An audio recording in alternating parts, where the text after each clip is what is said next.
যখন দাঁড়ায় গেলেন, আমির দাঁড়ালো, ফকির দাঁড়ালো, মন্ত্রী দাঁড়ালো, তার ড্রাইভারও দাঁড়ায় গেল, একই কাতারে দাঁড়ায় গেছে। নামাজ পড়তে গিয়ে ড্রাইভারের পাও গিয়ে লেগেছে মন্ত্রীর গায়ে।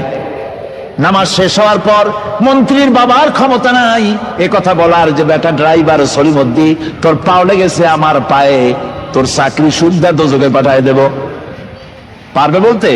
পারবে না। মিয়া মন্ত্রী সাহেব, এটা তোমার সেক্রেটারিয়েট না, এটা আল্লাহর ঘর। এটা কার ঘর? এক হি সাথ মে খড়ে হো গয়ে মাহমুদ ও আয়াজ, এক হি সাথ মে খড়ে হো গয়ে महमूद ओ अयाज, न कोई बंदा रहा न कोई बंदा नवाज। একই কাতারে দাঁড়িয়ে গেছে সম্রাট মাহমুদ আর চাকর আয়াজ। এখন সম্রাট মাহমুদও নাই, চাকর আয়াজও নাই, সম্রাট আর চাকর দুজনই আল্লাহ পাকের গোলাম হয়ে গিয়েছে। তুমি মসজিদে এসেছো, তুমি আল্লাহর গোলাম। কার গোলাম? আল্লাহ পাকের গোলাম। এই জিনিস শিখায় নামাজ। নামাজ শিখায় মানুষকে পাঞ্চুয়ালিটি, নিয়মানুবর্তিতা, সময়ের জ্ঞান শিখায় নামাজ। নামাজ মানুষকে কি শিখায়? আল্লাহ রাব্বুল আলামিন বলছেন, ইন্নাস সালাতা কানাত আলাল মুমিনিনা কিতাবাম মাওকুতা। নিঃসন্দেহে নামাজ মুমিনদের নিয়মানুবর্তিতার সাথে ফরজ করা হয়েছে, তাদের উপরে নিয়মানুবর্তিতার উপরেই, সময়ের উপরে নামাজকে ফরজ করা হয়েছে। আপনার আন্দাজ মতো আপনি পড়তে পারবেন না, সময় মতো পড়তে হবে, আউয়াল ওয়াক্তে পড়তে হবে। আমার দেশের মসজিদগুলিতে ফজরের নামাজ পড়া হয় এমন সময় পূর্ব দিক ফর্সা হয়ে যায়। ইমাম সাহেব যদি ভুল করেন, নামাজ যদি দোহরাতে যান, তাহলে সূর্য উদয় হয়ে যাবে, এমন অবস্থা। নামাজ এত দেরিতে পড়া হয়। প্রত্যেক ওয়াক্তের নামাজ আউয়াল ওয়াক্তে পড়ার জন্য রাসূল সাল্লাল্লাহু আলাইহি ওয়াসাল্লাম তাগিদ করেছেন। সময়ের দিকে লক্ষ্য রাখতে বলা হয়েছে। যেই জাতির, লক্ষ্য করুন, যে জাতির দৈনিক 5 বার টাইমলি, অক্ত মতো, সময় মতো নামাজ আদায় করতে হয়, দুর্ভাগ্যজনক সত্য, সেই জাতির কাছে সময়ের কোনো দাম নাই। সময়ের দাম নাই। 9টার গাড়ি কয়টা আসবে? 9টার গাড়ি কয়টা আসবে? একদিন দেখা গেল সত্যি 9টার সময় এসে গেছে। যাত্রীরা বলছে মাশাআল্লাহ, অন্তত একটা দিন তো 9টার সময় আসলো। স্টেশন মাস্টার বলছে না, খুশি হওয়ার কারণ নাই, আজকের না, এটা গতকালকেরটা। আমার আমেরিকার সফরের সময়, যে বাড়িতে আমি আমেরিকায় থাকি, কুইন্স এলাকায়, নিউ ইয়র্ক সিটিতে, সে বাড়িওয়ালা চাকরি করে। সে আমাকে বলল 10টি বছর আমি একটা ট্রেনে যাতায়াত করি। সে বলছে রাত 3:45 ট্রেনটা আসে, ওই ট্রেনে চড়ে সে তার কর্মস্থলে যায়। বলল 10টা বছর আমি এখানে আছি, 10 বছরের ভিতরে এই ট্রেনটা 1 মিনিটের জন্য এদিক ওদিক করলো না, ঠিক 3:45 এসে হাজির হয়ে গেছে। ঝড় হোক, বৃষ্টি হোক, স্নো পড়ুক, বরফ পড়ুক, টাইমলি চলতেছে। দুনিয়ায় ভিন্ন জাতিরা যে উন্নতি করে, তার পেছনে সময়ের জ্ঞান তাদের অনেক বেশি আমাদের থেকে। কথা ঠিক কিনা? আমাদের সময়ের জ্ঞান নাই, সময়ের কোনো মূল্য আমরা দেই না। 2টার সময় মিটিং হবে, মন্ত্রী সাহেব আসেন 5টার সময়, ঠিক কিনা? বক্তৃতার জন্য সময় দেওয়া হয়েছে 20 মিনিট, নাহমাদু ওয়া নুসাল্লি আলা কইয়া সুর দিয়া 35 মিনিট গেছে নাহমাদু কইতে কইতে। সময় 20 মিনিট, তার মনেই নেই। এই যে সময়ের জ্ঞান নাই, এটা ব্যর্থতা। নামাজ মানুষকে সময়ের জ্ঞান শিখায়। কোন আলহামদুলিল্লাহ। এই সময়ের জ্ঞান আমাদেরকে শিখতে হবে। এবার আমি আপনাদের সামনে বলতে চাই, আল্লাহর নবী জনাবে মুহাম্মদ রাসূলুল্লাহ সাল্লাল্লাহু আলাইহি ওয়াসাল্লাম নামাজের ব্যাপারে কি বলছেন। এতক্ষণ তো আল্লাহর কথা শোনালাম, কার কথা শোনাইছে? আমার আল্লাহর নবী বলেন, নবীকে প্রশ্ন করা হলো, ইয়া রাসূলুল্লাহ, আইয়ু শাইইন আহাব্বু ইনদাল্লাহি ফিল ইসলাম, ইসলামের মধ্যে আল্লাহর কাছে কোন জিনিসটা বেশি প্রিয়? আল্লাহর কাছে ইসলামের কোন জিনিসটা বেশি প্রিয়? হুজুর বললেন, as-salatu liwaqtiha, মান তারাকা সালাতান ফালা দীনা লাহু ওয়াস-সালাতু ইমাদুদ্দীন। আল্লাহর কাছে সবচাইতে বেশি প্রিয় হচ্ছে নামাজ। সবচাইতে প্রিয় কি? নামাজ। অত্যন্ত নামাজ আদায় করা আল্লাহ পাকের বেশি প্রিয়। আর এই নামাজ হচ্ছে দ্বীনের খুঁটি। এটা দ্বীনের কি? খুঁটি। এই যে খুঁটিগুলো আছে, খুঁটিগুলো ফালাই দিলে তারপরে আপনার এই প্যান্ডেল থাকবে? থাকবে না। বিল্ডিং এর পিলার ভেঙে দেন, বিল্ডিং টিকবে? ঘরের খুঁটিগুলি উড়াই ফেলেন, ঘর টিকবে? টিকবে না। দ্বীনের খুঁটি হচ্ছে নামাজ। লা দীন লিমান লা সালাত লাহু। যার কাছে দ্বীন নাই, যার কাছে নামাজ নাই, তার কাছে কি নাই? দ্বীন নাই, ঈমান নাই। আল্লাহর নবী বলেছেন, ওয়ান জাবিরিন রাদিয়াল্লাহু তাআলা আনহু قال قال رسول الله صلى الله عليه وسلم بين العبد وبين الكفر ترك الصلاة। আল্লাহ পাকের নবী বলেন, আল্লাহর বান্দার মুমিন, আল্লাহর বান্দার কাফের, দুইজনের মধ্যে পার্থক্য হলো যে ব্যক্তি নামাজ পড়ে সে আল্লাহর গোলাম, যে নামাজ পড়ে না সে কাফের হয়ে গেল। সে নামাজ পড়লো না, সে কাফের হয়ে গেল। মান তারাকা সালাতান মুতাআম্মিদান ফাকাদ কাফারা। যে ব্যক্তি ইচ্ছে করে নামাজ ছেড়ে দিল সে কাফের হয়ে গেল। বলেন নাউযুবিল্লাহি মিন যালিক। এই জন্য নামাজ আদায় করা বাধ্যতামূলক প্রত্যেকটি মুসলমানের জন্য। রাসূল করিম সাল্লাল্লাহু আলাইহি ওয়াসাল্লাম একটা দৃষ্টান্ত দিয়েছেন। কারো বাড়ির সামনে যদি একটা নাহার থাকে, একটা পুকুর থাকে, একটা খাল থাকে প্রবাহিত, এতে যদি ওই বাড়িওয়ালা দৈনিক 5 বার গোসল করে তাহলে তার গায়ে কি কোনো ময়লা থাকে? হুজুর, সাহাবীরা বললেন না হুজুর, থাকে না। হুজুর বললেন এটাই হলো নামাজের দৃষ্টান্ত। 5 ওয়াক্ত নামাজ যে আদায় করবে সে গুনাহ থেকে আল্লাহ পাক তাকে পবিত্র করে দিবেন। সুবহানাল্লাহি ওয়া বিহামদিহি। আমার ভাইরা, নামাজ পড়লে পরে এক জুমা থেকে আর এক জুমা পর্যন্ত মানুষ যে সমস্ত গুনাহ করে, কবিরা গুনাহগুলি বাদে, শিরক আর কবিরা গুনাহগুলি বাদে যত গুনাহ আছে তার কাফারা হয়ে যায়। নামাজ যে সঠিকভাবে আদায় করবে, এই নামাজটা একটা কঠিন কাজ। নামাজটা কি কাজ? কে বলতেছেন কথা? আল্লাহ পাক।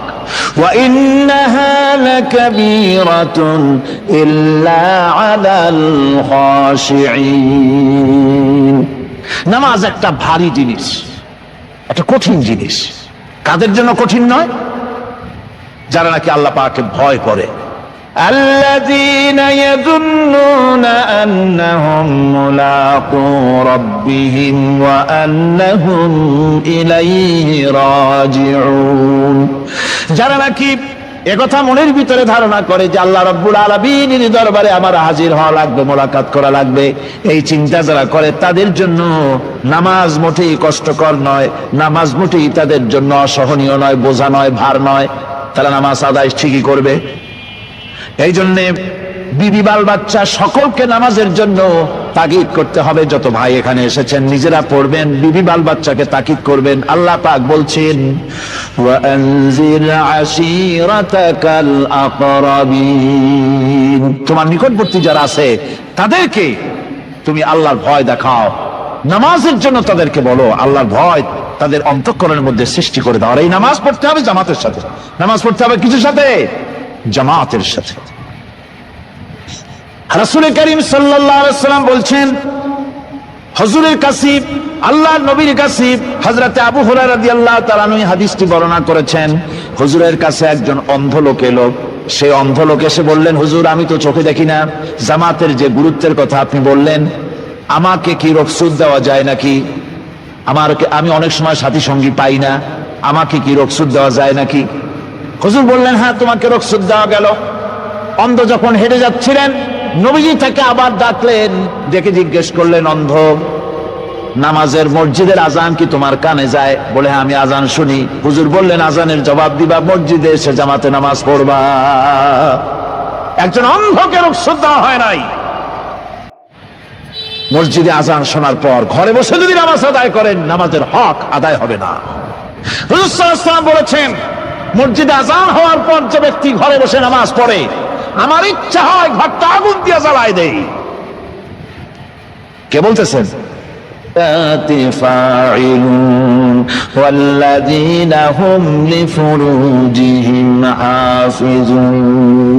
নিশ্চিতভাবে সেই সব মুমিন কল্যাণ লাভ করবে, নিশ্চিতভাবে। তারা হচ্ছে ওই সব লোক যারা নিজেদের নামাজ ভীতি, মিশ্রিত বিনয় ভাবে, ভীতি মিশ্রিত অবস্থায় বিনয়ের সাথে যারা নামাজ আদায় করে, যারা বেহুদা কাজ থেকে বিরত থাকে, যারা যাকাতের পন্থায় কর্মতৎপর হয়, আর যারা নিজের লজ্জাস্থানকে হেফাজত করে। এরপরে আল্লাহ পাক বলেন, ওয়াল্লাযীনা হুম লিআমানাতিহিম ওয়া আহদিহিম রাউন ওয়াল্লাযীনা আলা সালাওয়াতিহিম ইউহাফিজুন ওয়াল্লাযীনা আলা সালাতিহিম হাফিজুন। আর যারা তাদের আমানতকে পূর্ণ করে, আমানত এবং তাদের ওয়াদা চুক্তি পূর্ণ করে, এবং যারা নিজেদের নামাজ সমূহকে পূর্ণভাবে হক আদায় করে নামাজ পড়ে, নামাজের যারা হেফাজত করে, এরা কারা? এরা হচ্ছে উলাইকা হুমুল ওয়ারিসুন আল্লাযীনা ইয়ারিসুনাল ফিরদাউসা হুম ফিহা খালিদুন। এরা হচ্ছে সেই সব লোক, এরা উত্তরাধিকার হচ্ছে জান্নাতের উত্তরাধিকার, জান্নাতুল ফিরদাউসে আল্লাহ রাব্বুল আলামিন এই গুণ বিশিষ্ট লোকদের জন্য জায়গা করে দিবেন। জোরে কোন সুবহানাল্লাহ। নামাজকে পড়তে বলা হয়নি, কোরআন শরীফে বলা হয়েছে নামাজ কায়েম করো। কি বলা হয়েছে কম তো দেখি? নামাজ কায়েম করো, নামাজ পড়ো, এই কথা কিন্তু কোরআন শরীফে কোনো জায়গায় আছে নাকি? এখন কায়েম করা কারে বলে? একটা গুরুত্বপূর্ণ আরেকটি বিষয়, নামাজ কায়েম করতে বলা হয়েছে। কায়েম কি? কায়েমটা হচ্ছে দৃষ্টান্ত স্বরূপ বলা যায় যে জিনিসটা সমাজে প্রতিষ্ঠিত আছে ওইটারে বলে কায়েম হওয়া, আর যেটা প্রতিষ্ঠিত নাই ওটা কায়েম নাই। কায়েম মানে হলো প্রতিষ্ঠিত থাকা। যেমন আমাদের দেশে, আমাদের সমাজে নারী পুরুষ শিশু বৃদ্ধ সকলেই কাপড় পরা, শাড়ি পরা, লুঙ্গি পরা, এই কাপড় পরাটা কায়েম আছে, প্রতিষ্ঠিত আছে না নাই? যার কারণে কাপড় পরা সমাজে কায়েম আছে বলে উলঙ্গ মানুষ সমাজে খুঁজে পাওয়া যায় না, পাগল ছাড়া, ঠিক কিনা? একটা বাচ্চাকেও যদি উলঙ্গ হতে বলেন এখানে, 5 বছর 6 বছরের একটা বাচ্চাকেও, সে কিন্তু রাজি হবে না, ঠিক কিনা? যেহেতু কাপড় পরা সমাজে প্রতিষ্ঠিত আছে সেহেতু উলঙ্গ মানুষ পাওয়া যায় না, কাপড় পরাটাই এখানে প্রতিষ্ঠিত। সুতরাং এখন অবস্থাটা এই হয়েছে, কাপড় পরা প্রতিষ্ঠিত আছে বলে কোন উলঙ্গ মানুষ এসে যদি এই মঞ্চে দাঁড়ায় আর বলে আমাকে একটু বক্তৃতা করতে দেন, আপনারা কি করবেন? মঞ্চে তো উঠতেই দিবেন না। উলঙ্গ মানুষ যদি কোনো চাকরি নিতে যায় ইন্টারভিউতে, তাকে লাইনে দাঁড়াইতে দেবে? দেবে না। এমনকি উলঙ্গ হয়ে যদি বাড়িতে প্রবেশ করে তার বউ দূর দূর করে তাড়াই দেবে, ঠিক কিনা? যেহেতু সমাজের ভিতরে কাপড় প্রতিষ্ঠিত আছে সেই জন্য এই উলঙ্গ মানুষ পাওয়া যায় না। অনুরূপ ভাবে নামাজ যদি প্রতিষ্ঠিত হতো সমাজের ভিতরে, তাহলে বেনামাজি খুঁজে পাওয়া যেত না। চাকরি করতে গেলে সেখানে নামাজ মানদণ্ড হয়ে যেত, নামাজ পড়ে কিনা তা দেখে নেওয়া হতো, বেনামাজি লোক পাওয়াই যেত না যদি প্রতিষ্ঠিত থাকতো। প্রথম প্রশ্নই হতো তুমি নামাজ পড়ো কিনা। ইলেকশনে যদি একজন উলঙ্গ মানুষ এসে দাঁড়ায়, ভাইরা এবার আমার বোতল মার্কা বাক্স, উলঙ্গ মানুষ এসে ভোটে দাঁড়াইছে, আপনারা ভোট দিবেন? দিবেন। ওইটা কাপড় প্রতিষ্ঠিত আছে বলে, লুঙ্গি প্রতিষ্ঠিত সমাজে আছে বলে উলঙ্গ মানুষকে আপনি ভোট দিবেন না। নামাজ যদি প্রতিষ্ঠিত থাকতো সমাজে, বেনামাজি মানুষ যদি এসে মঞ্চে দাঁড়ায়া যতই বলতো আমি ক্ষমতায় গেলে এই করব সেই করব, নামাজ প্রতিষ্ঠিত থাকলে পরে বেনামাজিরে কেউ ভোট দিত না। নামাজ যদি প্রতিষ্ঠিত থাকতো তাহলে অফিসের অফিসার তো দূরের কথা, বেনামাজি অফিসের ঝাড়ুদারের চাকরিও তার কিসমতে যুক্ত না, যদি নামাজ প্রতিষ্ঠিত থাকতো। এর নাম হলো নামাজ কায়েম হওয়া। নামাজ কায়েম থাকলে এই অবস্থার সৃষ্টি হতো। এই জন্য আল্লাহ পাক বলেছেন নামাজকে কায়েম করতে হবে। নামাজ হবে সব ভালো কাজের মানদণ্ড। সমস্ত ভালো কাজের মানদণ্ড কি? নামাজ। নামাজ আমাদেরকে বড় রকমের শিক্ষা দেয়। কি শিক্ষা দেয়? নামাজ আমাদের শিখায় ঐক্য আর ভ্রাতৃত্ব। ভ্রাতৃত্বের আর ঐক্যের শিক্ষা দেয়, এক নেতার আনুগত্য করা শিখায়। জামাত যত বড় হোক, ইমাম হবে কয়জন? একজন ইমাম হবে। আর এই ইমাম মানে কি? নেতা। ইমাম মানে কি? নেতা নির্বাচন শিখায় নামাজে। নেতা নির্বাচন কে শিখায়? নামাজ শিখায়। বোঝেন খুব ভালো করে। কিভাবে? মনে করুন চট্টগ্রাম শাহী মসজিদে ইমাম প্রয়োজন। এখন সেই ইমাম নেওয়ার জন্য ইন্টারভিউ কল করা হলো, বিজ্ঞাপন দেওয়া হলো পত্রিকায়। অনেক আলেম আসলেন। ইন্টারভিউ বোর্ডে যারা বসলেন তারা ইন্টারভিউটা কিভাবে নেবেন? যার মাথার চুল লম্বা বেশি তার ইমামতি দেওয়া হবে, যার লুঙ্গিটা পায়ের গিরার তলে তারে দেওয়া হবে, যার মোষটা মুখের মধ্যে গিয়া ঢুকছে, হাসি দিলে বুঝাই যায় না হাসে না কান্দে, তারে দিবে। দাড়িগুলা কামাইছে তারে দেবে। সিগারেট খায় বা অবশ্য চট্টগ্রাম আর সিলেটে সিগারেটের ফতোয়া ভিন্ন রকম। বরিশালে আমি যেখানে জন্মগ্রহণ করেছি, আমার এলাকায় কোন আলেম যদি সিগারেট খায়, মসজিদের ইমাম তো ভালো, মসজিদ ঝাড়ু দিতেও ঢুকতে দেবে না মসজিদে। এটা এই এলাকার এক রকমের কায়দা। আমি এটার ব্যাপারে কথা নাইবা বললাম। তো আপনারা খুঁজে দেখবেন সে সিনেমা দেখে নাকি, মিথ্যা কথা বলে নাকি, বড় পর্দায় থাকে নাকি। এগুলি মাইক্রোস্কোপ যন্ত্র দিয়ে ইমামের মাথা থেকে পা পর্যন্ত দেখবেন কিনা কন? আচ্ছা এবার কন তো দেখি, এই ইমাম সাহেব ইমামতি করবে কতজন লোকের? 500, 1000। শাহী মসজিদে ধরেন 5000 লোক হইল। 5000 লোক, 5000 লোকের ইমাম নির্বাচনের সময় পা থেকে শুরু করে মাথা পর্যন্ত দেখেন, এমনকি বউ পর্যন্ত। বৌমনি আনিয়ে দেখেন না, পর্দায় থাকে কিনা এইটা আপনারা দেখেন, ঠিক কিনা? এ খবরটা নেন। 5000 লোকের একটা ইমাম বানাতে গিয়ে মাইক্রোস্কোপ যন্ত্র দিয়ে দেখেন মোষ কেমন, দাড়ি কেমন, চুল কেমন, পাও কেমন, হাত কেমন, হাতে নখ লম্বা কিনা, দাঁতে ছাতা কিনা, বউ পর্দায় থাকে কিনা, মিথ্যা কথা কয় কিনা, এত দেখেন। আর যখন নির্বাচন আসে তখন 2.5 থেকে 3 লক্ষ মানুষের জন্য একজন এমপি নির্বাচিত হয়। সেই ইমামকে বাছাই করার জন্য নামাজ পড়ে কিনা, জিনাকার কিনা, মদখোর কিনা, সুদখোর কিনা, ঘুষখোর কিনা, বদমাশ কিনা বাছাই করা হয় না।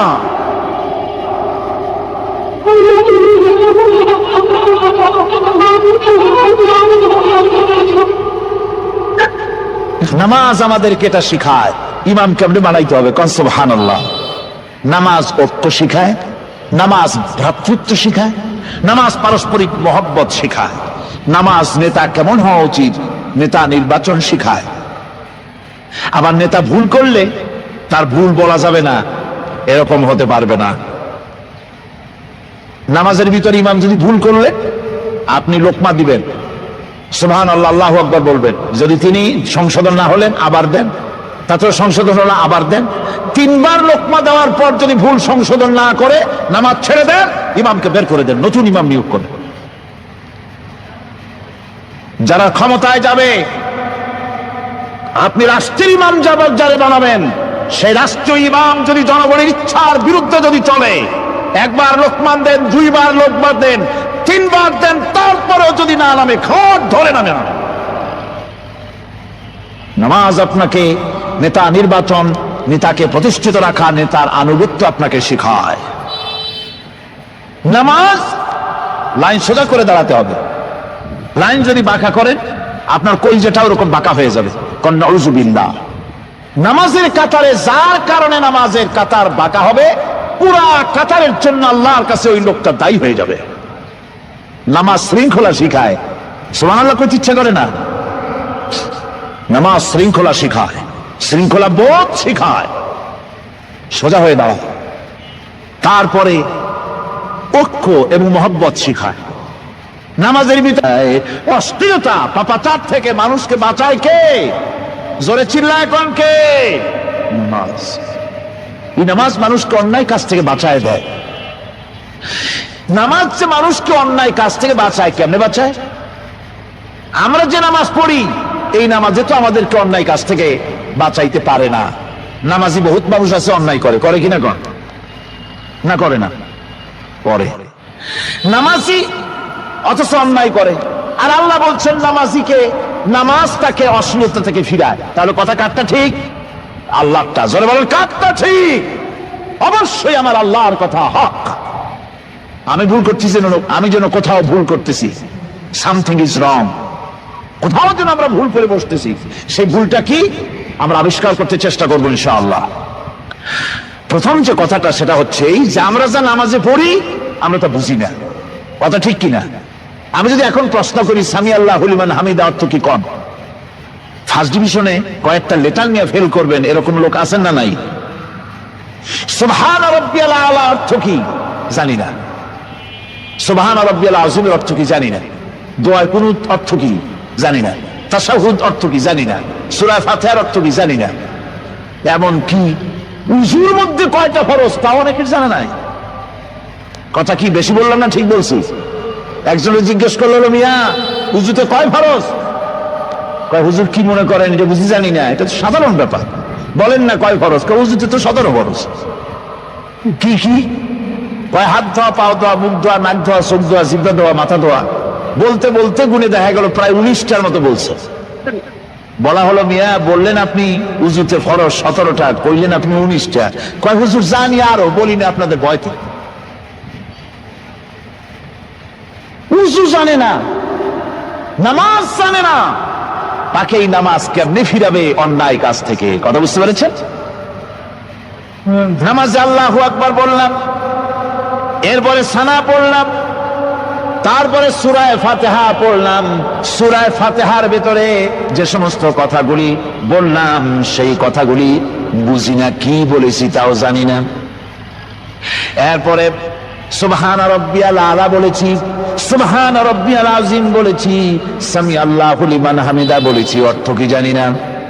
আল্লাহ তা শুনতে পান, যে ব্যক্তি আল্লাহর প্রশংসা করেন তিনি তা শুনতে পান। নামাজের মধ্যে আইডিয়া দেওয়া হচ্ছে, তুমি যে আল্লাহর জন্য নামাজ পড়তেছো, প্রশংসা করতেছো, এটা এমন নয় যে আল্লাহ পাক দেখছেন না বা শুনতেছেন না। তুমি যা বলতেছো, প্রশংসা করতেছো, আল্লাহ পাক তা শুনতে পাচ্ছেন। সামি আল্লাহু লিমান হামিদা, সুবহান রাব্বিয়াল আলা। আমি মহান সর্বশ্রেষ্ঠ আল্লাহ রাব্বুল আলামিনের পবিত্রতা ঘোষণা করছি, আমি তার প্রশংসা করছি। সূরা ফাতিহার কি আমরা বলি আপনারা ব্যাখ্যা দেখে বুঝে নিন, সেগুলি আমি এখানে বলে বাকি কথা সব শেষ করতে পারবো না। নামাজে কি পড়েন সেটা যদি জানতেন অবশ্যই আল্লাহ রাব্বুল আলামিনের কথা কার্যকরী হয়ে যেত। ইন্নাস সালাতা তানহা আনিল ফাহশাই ওয়াল মুনকার। নামাজ মানুষকে পাপের কাজ, অশ্লীলতা থেকে ফিরাতে পারে। আল্লাহ ইন্না বসায়ছেন, নিশ্চয়ই, বেশক, অবশ্যই নামাজ পাপ থেকে ফিরাবে। কিন্তু কেমনে ফিরাবে নামাজ তো বুঝি না, নামাজ তো বুঝি না। খালি সেজদা দেয় জনমের মতো, আর সেজদা কি? নামাজে যদি দেখে ইমাম দেরি করতেছে, আত্তাহিয়াত পড়তে দেরি হয়ে যাচ্ছে, পিছন থেকে সিগন্যাল মারে, ঠিক কিনা? বেয়াদব, বেয়াদব। তোমার নামাজ, তোমার আত্তাহিয়াত আগে শেষ হয়েছে, তাতে কি হয়েছে? চুপ করে বসে থাকো। ইমামকে কাছে দিয়ে সতর্ক করার অধিকার তোমার নাই। যদি ইমামকে সতর্ক করার জন্য কাছে দিয়ে থাকো, তোমার নামাজ ফাসেদ হয়ে যাবে। এটা ফাজলামি করার জায়গা না, এটা নামাজ। এর নাম কি? ধীরে সুস্থে নামাজ পড়তে হবে। অনেকে মসজিদটারে মনে করে জেলখানা, ঢুকতে যত দেরি, বেরোতে পারলে যেন বাসে যান ছটফট করে। সিনেমার মধ্যে গিয়ে ঘন্টার পর ঘন্টা বসে থাকে, খারাপ লাগে না? মসজিদে কেরাত যদি একটু লম্বা পড়ে, পিছনে বসে খালিদ কি যে করে, মনে মনে বলতে থাকে যে ইমাম এমন কাঁচা ছাড়া ছাড়ি না।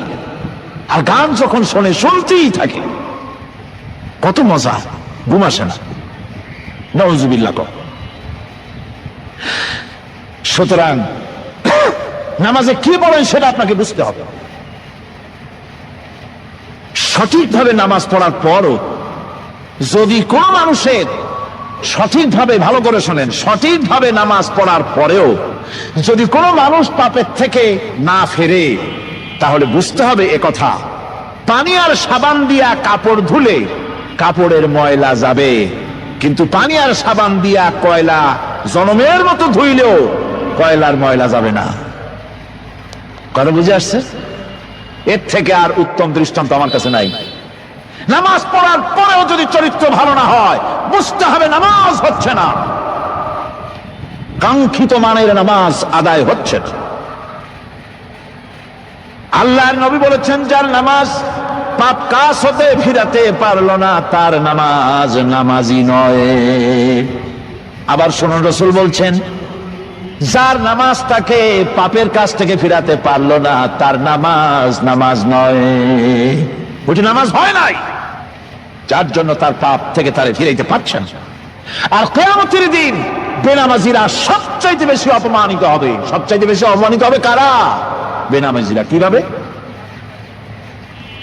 يوم يكشف عن ساق ويدعون إلى السجود فلا يستطيعون। সেদিন কঠিন সময় আল্লাহ রাব্বুল আলামিন লোকদেরকে সিজদা করার জন্য বলবেন, কিন্তু যারা বেনামাজি ছিল দুনিয়ায়, তারা সিজদা দিতে পারবে না। বলেন নাউযুবিল্লাহ। অবস্থাটা কি হবে? খাশিআতান আবসারুহুম তারহাকুহুম যিল্লাহ। তাদের দৃষ্টি নিচু হবে, লাঞ্ছনা এবং অপমান তাদের উপরে চেপে বসবে, সিজদা দিতে পারবে না। আল্লাহ আমাদেরকে ক্ষমা করুন। কিয়ামতের দিন হযরত আদম আলাইহিস সালাম থেকে শুরু করে পৃথিবীর সমস্ত মানুষের সামনে আল্লাহ রাব্বুল আলামিন সিজদা করার জন্য অর্ডার করবেন। যারা নাকি বেনামাজি, ওরা আল্লাহর দরবারে সেদিন সিজদা দিতে পারবে না, লাঞ্ছিত অপমানিত হবে। যারা কল নাউযুবিল্লাহ। নামাজ, মুমিনের নামাজ একরকম, মুনাফিকের নামাজ হলো আর এক রকম। মুনাফিকরাও নামাজ পড়ে, পড়ে কিনা কন? মুনাফিকেরাও নামাজ পড়ে।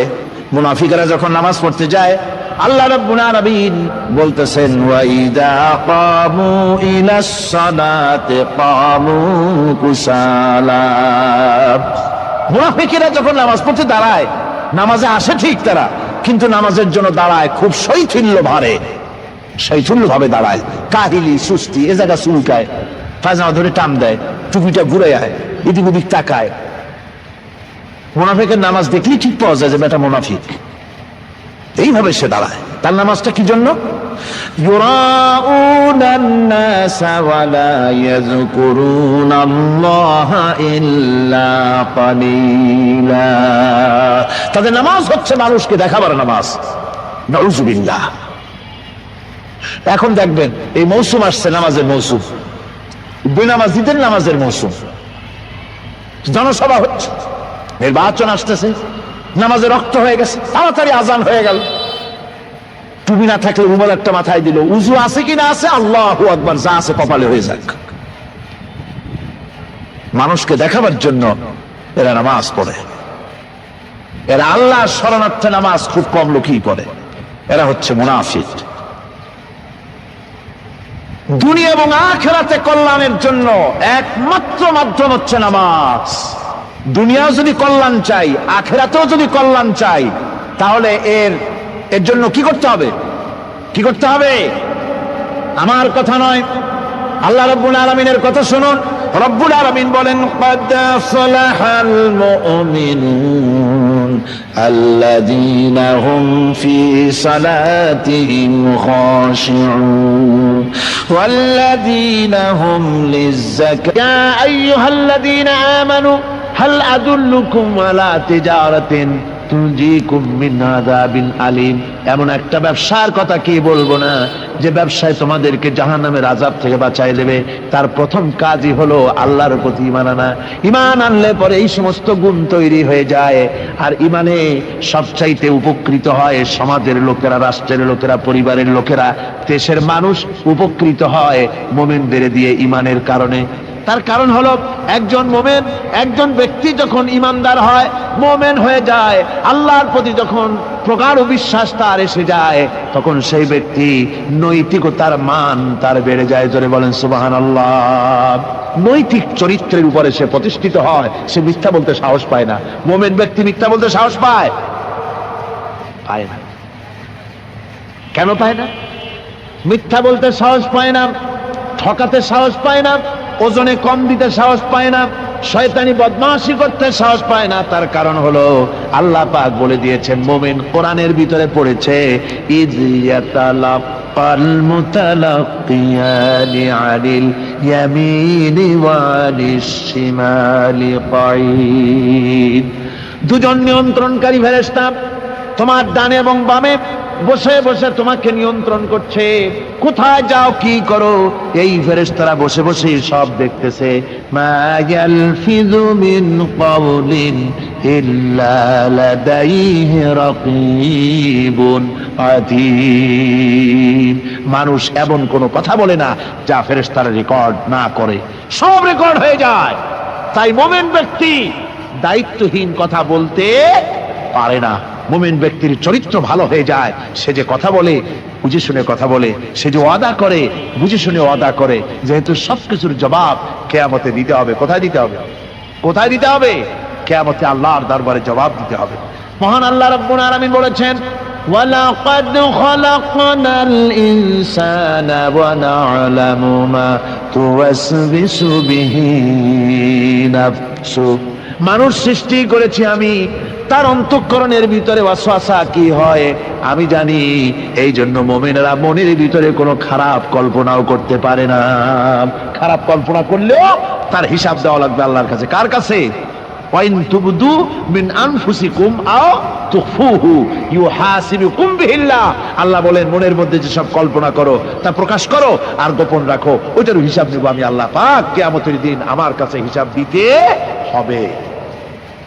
বন্ধুগণ, এই জন্য মুমিন যারা, মুমিনদের চরিত্র প্রতিষ্ঠিত হয়, মুমিনদের ধারণা থাকে যেখানেই যাই না কেন, যেখানেই বসি না কেন, সেখানেই আল্লাহ, আল্লাহ ছাড়া কোনো জায়গা নাই। আছে নাকি? আছে।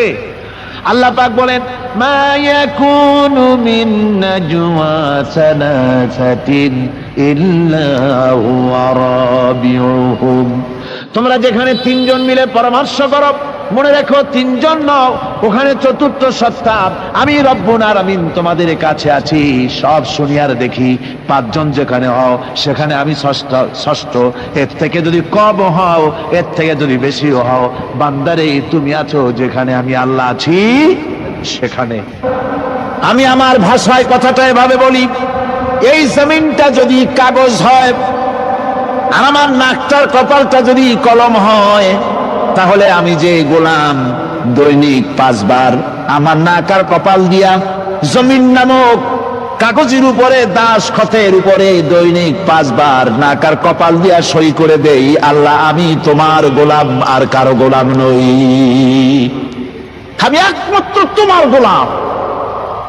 ঘুমের থেকে উঠে সেজদা দিয়ে বলি, দুপুরের সময় কাজ ফেলাইয়া আর একবার বলি, বিকেল আসার আগে আসরে আর একবার বলি, দিন যখন শেষ হয় আর একবার বলি, রাতে যখন শুতে যাই আর একবার সেজদা দিয়া ঘোষণা করি, মাবুদ আমি তোমার গোলাম। সুবহানাল্লাহ। নামাজ হচ্ছে ইসলামের গণ্ডির মধ্যে প্রবেশের প্রমাণ। কোরআনে কারীম বলছে, ফাইন তাবু ওয়া আকামুস সালাতা ওয়া আতাউজ যাকাতা ফাইখওয়ানুকুম ফিদ্দীন। সূরা তাওবা এসেছে, তারা যদি তওবা করে আর নামাজ কায়েম করে, যাকাত যদি আদায় করে, তাহলে এখন তোমাদের সে দ্বীনি ভাই, এখন ভাই হয়ে গেল। একটু আগে ছিল কাফের মুশরিক, এখন তোমার দ্বীনি ভাই। দ্বীনের গণ্ডির মধ্যে প্রবেশ করা, কলেমা পড়ার সাথে সাথেই নামাজ। নামাজ হচ্ছে দ্বীনের প্রধান গেট, দ্বীনের প্রধান তোরণ।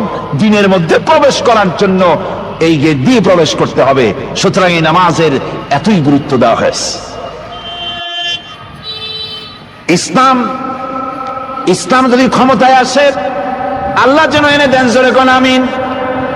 ইসলাম যদি ক্ষমতায় এসে যায়, রব্বুল আলামিন তাফসীর মাহফিল কোরআন সামনে নিয়ে আশা করে তোমার দরবারে দোয়া করি, এই বিশাল জনসমুদ্রের দোয়া কবুল করো মাবুদ গো, এই বাংলাদেশকে ইসলামের দেশ বানাইয়া দাও। দেশটা যদি ইসলামের হয়ে যায়, আইন যদি আল্লাহর হয়, শাসন যদি সৎ লোকেরা করে, রব্বুল আলামিন কোরআন শরীফে বলেন, তাহলে তারা 4টা কাজ করবে। আল্লাযীনা ইম মাক্কান্নাহুম ফিল আরদ আকামুস সালাতা ওয়া আতাউজ যাকাত ওয়া আমারু বিল মারুফি ওয়া নাহাউ আনিল মুনকার। মুমিনরা ক্ষমতায় এসে প্রথম যে কাজটা করবে, প্রথমে ক্ষমতায় এসেই নামাজ বাধ্যতামূলক করবে। প্রথম কি? ওয়াজ নসিহতে অনুরোধ করা হবে না, বাবাজিরা আল্লাহর রাস্তায় নামাজটা পড়ে না। রেডিও এবং টেলিভিশনের মাধ্যমে রাষ্ট্রপ্রধান অর্ডার করে দিবেন, আজ থেকে বাংলাদেশের 12 কোটি তাওহীদি জনতা, নারী পুরুষ যারা আকেল বালিগ, সকলের জন্য নামাজ বাধ্যতামূলক, নামাজ পড়তেই হবে। এটা অর্ডার। বেলা যখন 1টা বেজে যাবে, বেলা যখন 1টা বাজবে, সমস্ত মসজিদে আজান শুরু হয়ে যাবে। আজানের সাথে সাথে অফিস, আদালত, কল কারখানা, ক্ষেত খামার, শিক্ষাঙ্গন সব ডেডলক হয়ে যাবে। আধা ঘন্টার জন্য বন্ধ হয়ে যাবে। যারা মুসলমান অফিসে, কলেজে, ইউনিভার্সিটিতে, সর্বত্র তারা নামাজের জন্য প্রস্তুতি নেবেন। আধা ঘন্টার ভিতরে নামাজ আর খানা সেরে আবার কলেজ চলবে, বিশ্ববিদ্যালয় চলবে, কল চলবে, কারখানা চলবে, ক্যান্টনমেন্ট চলবে, সেক্রেটারিয়েট চলবে, সব আপন গতিতে চলতে থাকবে। আল্লাহর রহমত, বরকত আকাশ ফেরে নাজিল হয়ে যাবে। আর এই অর্ডার যে দেওয়া হবে, নামাজ পড়বেন, সেখানে থানায় যখন আজান হবে, থানায় আজান হয়ে গেছে, থানার স্টাফ, পুলিশ যারা আছে জামাতে খাড়া হয়ে যাবে, ইমামতি করবেন ওসি সাহেব। এসপির অফিসে এসপি সাহেব ইমামতি করবেন, ডিসি সাহেব তার অফিসে ইমামতি করবেন, মন্ত্রী সেক্রেটারিয়েট ইমামতি করবেন, প্রেসিডেন্ট বঙ্গভবন ইমামতি করবেন, বিশ্ববিদ্যালয়ের ভাইস চ্যান্সেলরের ইমামতিতে সে জায়গার মুসলমান ছাত্র ছাত্রী, শিক্ষক শিক্ষয়িত্রী এক জামাতে নামাজ আদায় করবে। এই যদি হয় চিত্র দেশের, অপরাধ থাকবে? থানায় ওসি সাহেব নিজেই যদি জামাতের ইমামতি করেন, এইভাবে নামাজ আদায় করেন পুলিশদের নিয়ে, জামাতে ঘুষ আর খাবে তারা? এসপি সাহেবের অফিসে, ডিসি সাহেবের অফিসে মন্ত্রীরা যদি ভাবে নামাজ কায়েম করে, তাহলে কি অন্যায় অপরাধ কিছু থাকবে সমাজে? থাকবে না। সুতরাং নামাজ বাধ্যতামূলক করে দেওয়া হবে। নামাজ বাধ্যতামূলক, সকলকে নামাজ পড়তে হবে। নামাজ হচ্ছে অপকর্মের প্রতিবন্ধক। নামাজ পড়লে অন্যায় কাজ থেকে বাঁচার পর, অন্যায় থেকে বাঁচাই কিসে? নামাজ। আল্লাহ রাব্বুল আলামিন বলেন, উতলু মা উহিয়া ইলাইকা মিনাল কিতাবি ওয়া আকিমিস সালাম ইন্নাস সালাতা তানহা আনিল ফাহশাই ওয়াল মুনকার। হে নবী, এই কিতাব তেলাওয়াত করো যা তোমার প্রতি অবতীর্ণ করা হয়েছে।